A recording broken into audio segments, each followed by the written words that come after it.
Le magazine Voici révèle dans son édition du 14 octobre 2022 des photographies de Christian Quesada, prises alors qu'il se trouvait aux côtés de policiers à la maison d'arrêt de Perpignan. Si est-il là qu'il se trouve incarcéré depuis le 26 septembre dernier pour manquement aux obligations de sa libération conditionnelle obtenue en mars 2021, a été condamné à une peine de prison d'1 mois ce jeudi 6 octobre. L'ancien champion des 12 coups de midi, tombé pour détention d'images pédopornographiques, qui vivait reclus dans le Sud, avait été condamné à 3 ans de prison pour détention et diffusion d'images pédopornographiques et corruption de mineurs. Christian Quesada, 58 ans, avait changé de style, pour mieux passer inaperçu certainement, portant une barbe épaisse et les cheveux longs. Désormais à la prison de Perpignan, l'ancien champion du jeu de TF1 les 12 coups de midi a fait une apparition rasée et plus arrondie, les mains menottées. Bientôt de nouveau libéré ?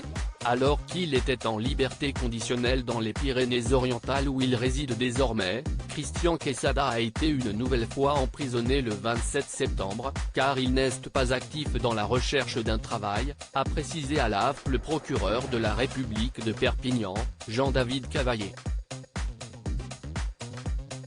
Après 1 mois à la prison de Perpignan, il devrait sortir le 27 octobre, ou avant car il peut bénéficier d'une réduction de peine, a précisé le procureur, à l'issue de sa présentation jeudi devant un juge d'application des peines. Christian Quesada avait été écroué le 27 mars 2019 après que des centaines d'images et vidéos de mineurs subissant des viols et agressions sexuelles, qu'il échangeait avec d'autres internautes, ont été retrouvées sur ses ordinateurs. En avril 2020, il avait été condamné à 3 ans de prison par le tribunal correctionnel de Bourg-en-Bresse pour corruption de mineurs, détention et diffusion d'images pédopornographiques. En mars 2021, il avait été libéré, bénéficiant d'une remise de peine, et devait respecter les obligations de son suivi socio-judiciaire. L'affaire Quesada avait éclaté avec la plainte d'une jeune fille mineure qui expliquait avoir dialogué sur Internet avec un homme se faisant passer pour un garçon qui lui demandait de lui envoyer des photos d'elle dévêtue, et lui faisant des propositions ouvertement sexuelles.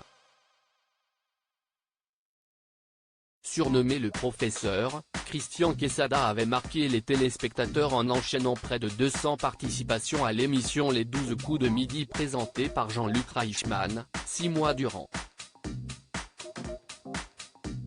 Cela lui avait permis d'empocher 800 000 € de gains.